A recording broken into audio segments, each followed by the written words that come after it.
Hey, what's going on, guys? It's Joel here with as many reviews as possible, and today we're doing the review of the Reebok CrossFit Nano 7.0.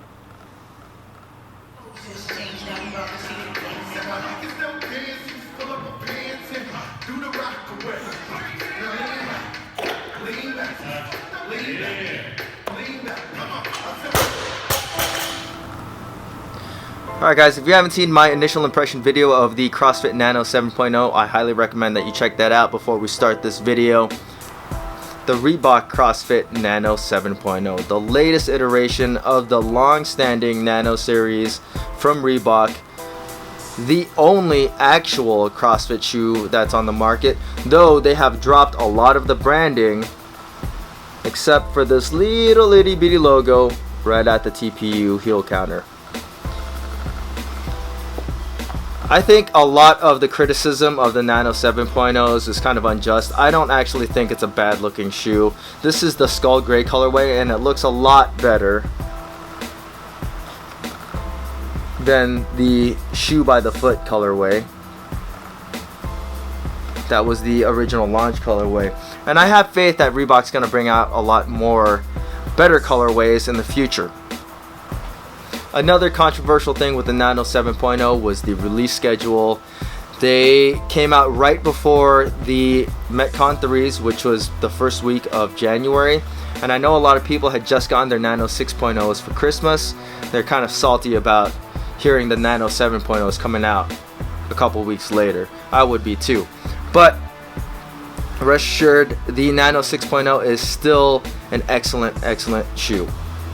Initially, when people first started getting their Nano 7.0s in and trying them on for the first time, a lot of people were talking about the Nano 7.0s were a smaller and more narrow shoe than the Nano 6.0s were.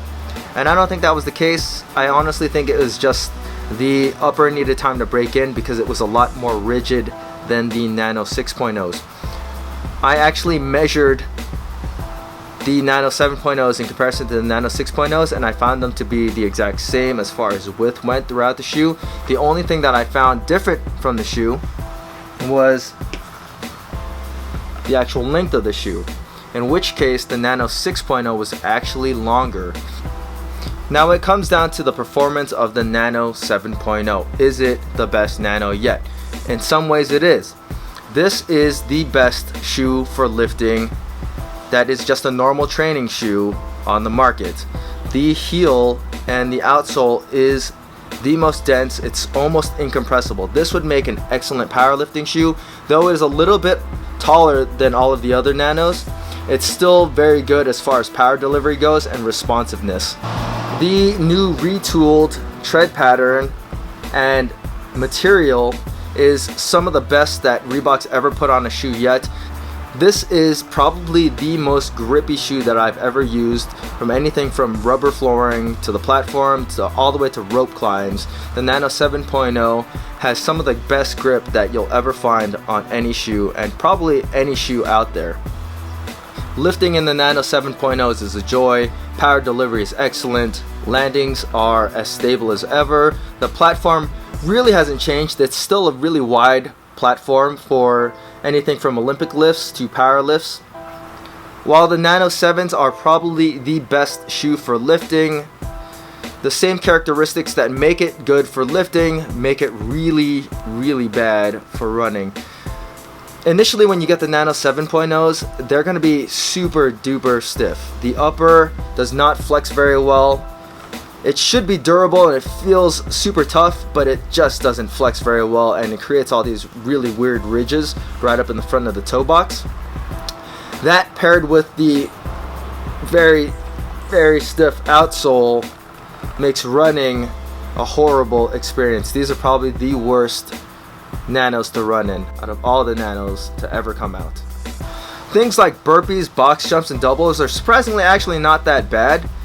The forefoot flexibility kind of makes coming up on burpees a little bit of a chore. The responsiveness of the Nano 7s makes box jumps okay, even though landings are a little bit hard. Double unders in the Nano 7s is also pretty good. You'll never really lose track of where your footing is, and the only real flex area that you need for double unders is kind of right there, so it's not too big a deal.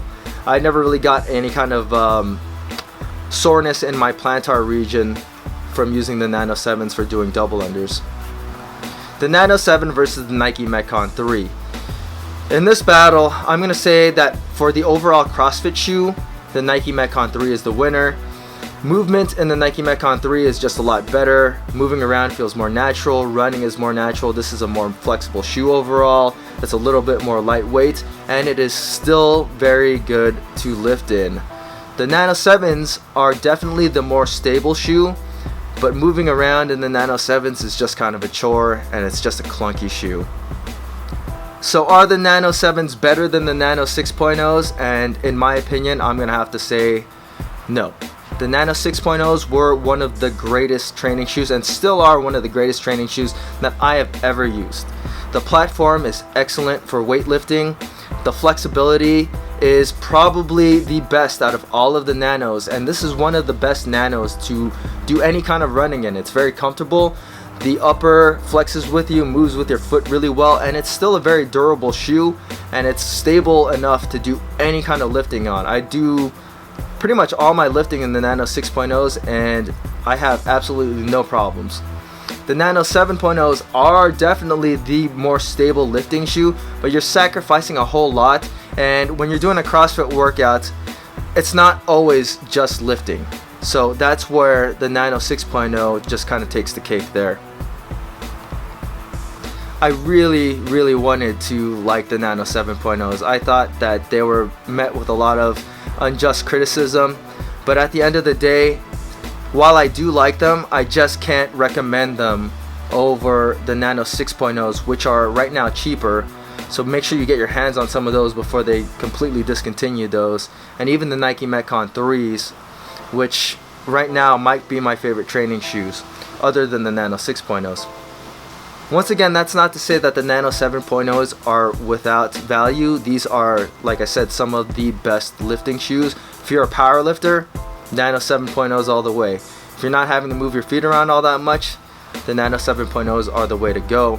But if you are doing any CrossFit style workout, any kind of hit, the Nano 7.0s might not be the best option, because there are the Nano 6.0s and the Nike Metcon 3s out right now. If you guys have any questions about the Nano 7.0s, feel free to leave them in the comment section. And as always guys, hit that like button, make sure you subscribe to my channel, and thanks for watching.